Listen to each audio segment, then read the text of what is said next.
The chair would remind members to direct all remarks to the chair. Under the Speaker's announced policy of January 4th, 2021, the chair recognizes the gentlewoman from Georgia, Ms. Greene, for 30 minutes. Thank you, Mr. Speaker. I'd like to start tonight to talk about America in crisis, and it's crisis after crisis. The American people can hardly get their feet underneath them.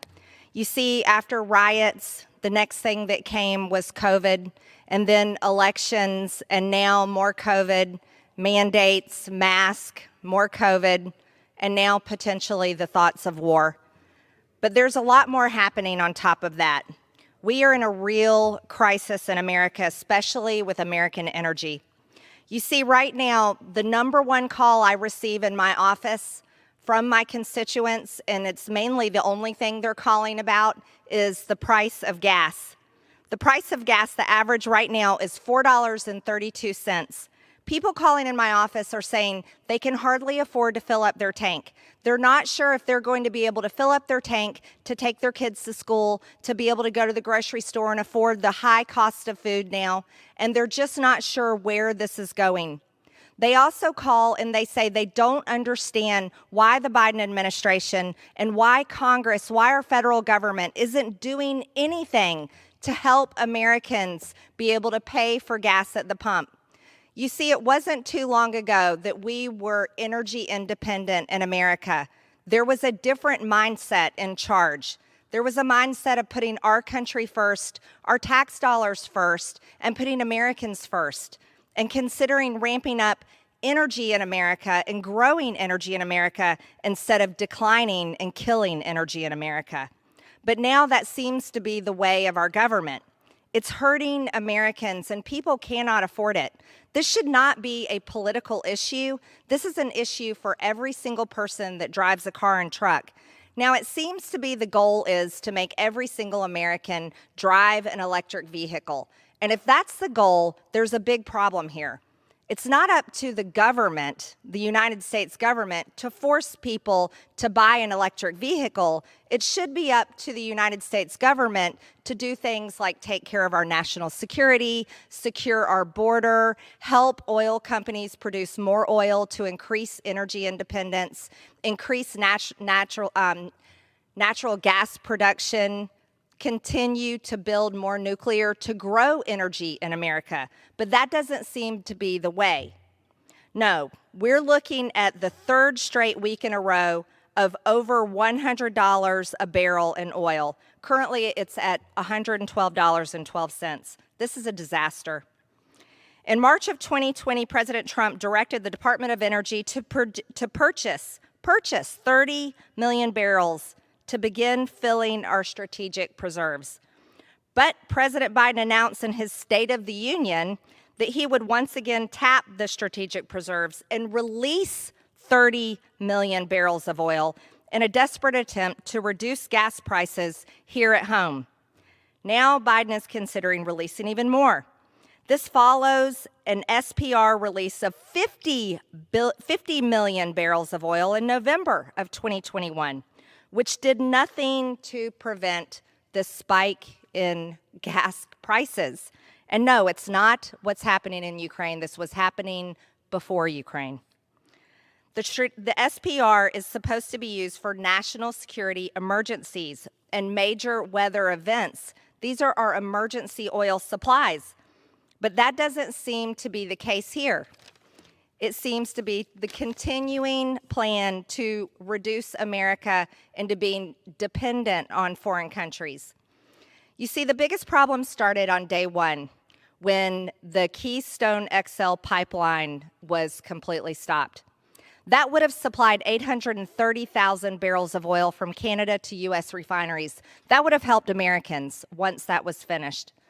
But no, that was an executive order by President Biden to suspend it, to suspend all oil and gas leasing on federal lands and waters. That was a continued America Last energy plan. While a federal judge ruled the leasing bans to be illegal, The Biden administration has issued 0 new leases on federal lands. That's not helping Americans. Now, another issue that happened in May of 2021, President Biden removed sanctions against Nord Stream 2, which were previously put in place by former President Trump.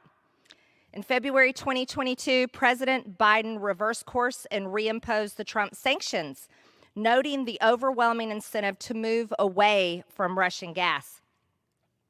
President Biden's far-left socialist agenda, Build Back Better, was an effort to cripple domestic energy by increasing oil and gas production payments to 20%, increasing bonding and surety requirements to more than 15 times their current levels, imposing a new severance tax, and establishing new annual fees of $10,000 per mile for offshore pipelines.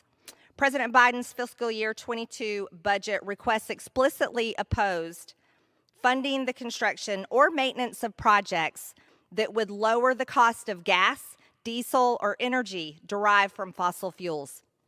Biden's Department of Energy has slow-walked liquefied natural gas exports that could reduce Europe's dependence on Russia. These are all the things that have led to the increase of the price of gas at the pump that are hurting my constituents in my district in Northwest Georgia. This is hurting Americans. None of these things have helped us. Now, here's what we have to consider. We also have bigger problems. The Consumer Price Index, which is a key inflation index, hit a 40-year high in February.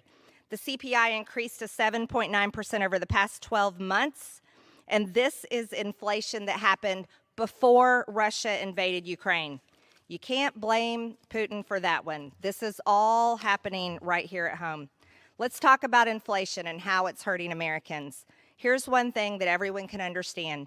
Used cars and trucks are up 41.2%. 41.2% is unbelievable. And if you've been on vacation lately, you know that if you try to rent a car or truck, they're very hard to find. Gasoline is up 38%.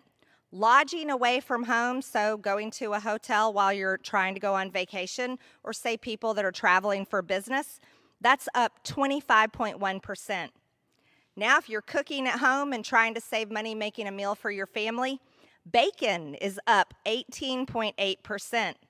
Peanut butter, for those great peanut butter and jelly sandwiches that moms and dads make for kids' lunches, is up 15.6%. Pork is up 14%. Clothing is up. Dresses are up 13.5%. Airline fees are up 12.7%. The cost of a new vehicle is up 12.4%, and if you're in the market for a truck, well, guess what? You have a hard time getting one, or an SUV, because many of them are sitting on the lots still waiting for microchips. Eggs are up 11.4%. Coffee is up 10.5%. Baby food is up 8.4%. Transportation services up 6.6%. And beer is up. You know there's a problem when the cost of beer is up 5.3%. Now, 2021 went down as the worst year for inflation since 1981, but it looks to be 2022 is going to be worse. The problem for Americans is it's not that anyone is increasing their wages. They're actually being hurt by all of these economic forces that are hitting American families hard.